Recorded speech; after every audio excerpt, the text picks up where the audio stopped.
We may be seated.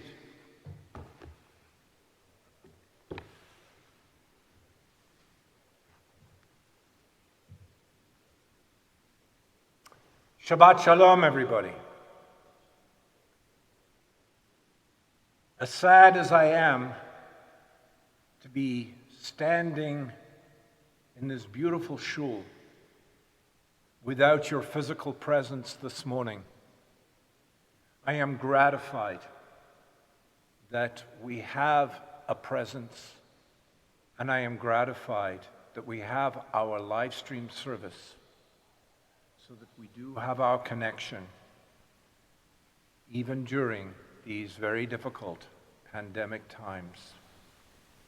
As you can see, Rabbanit Rachel is continuing her vacation this week, and I hope she's having a wonderful rest. Please God, we will expect her back in the shul with us next Shabbat. But this week, she is resting. However, she's not resting so much because she did prepare a Beth Torah, which I have been asked to share with the congregation, and I am delighted to do so. So these are the words of Rabbanit Rachel, and they are very appropriate.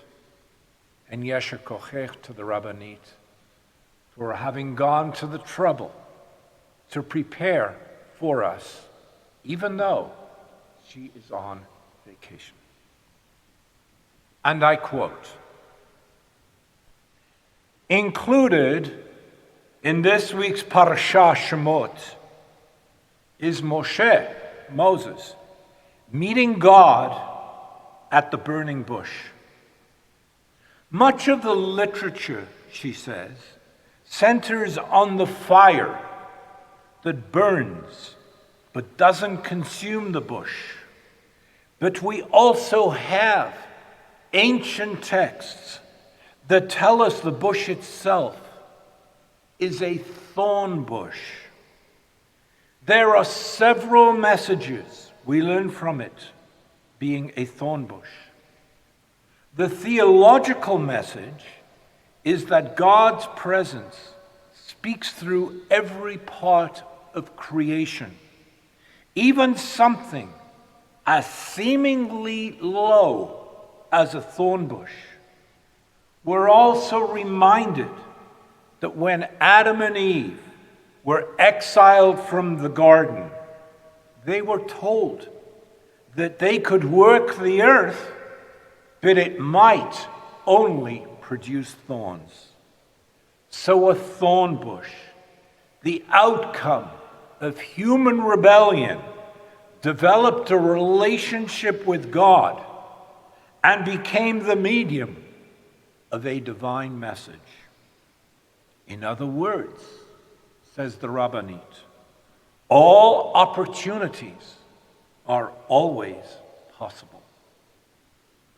But one of the most striking meanings for us today is the text that tells us that a thorn bush represents Egypt, as well as many of life's challenges.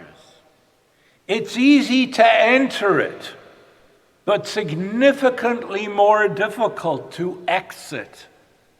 The thorn bush will let you slide your hand in, and then the thorns will grab you, so you cannot get your hand out without taking the time needed and knowing you will be cut and you will be scratched before you are free. In our lives now, with COVID and the Omicron variant spreading rapidly like wildfire, we are being told again to slow things down, to limit our exchanges and our interactions. My friends, the truth be told, we are all exhausted, and we can easily feel frustrated and become downright resentful. In those moments, it's helpful to think of the thorn bush and become not so consumed in those moments. And it's helpful to think of this thorn bush on fire, but not being consumed. The way we suddenly find ourselves in a predicament, only to realize it has caught us. And now we must navigate slowly and carefully, securing everyone in order to emerge on the other side. Our ancient texts remind us that we never, ever stand alone, either spiritually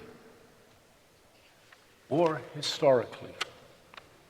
We stand right here where others have stood before us, and we learn where to place our feet from them.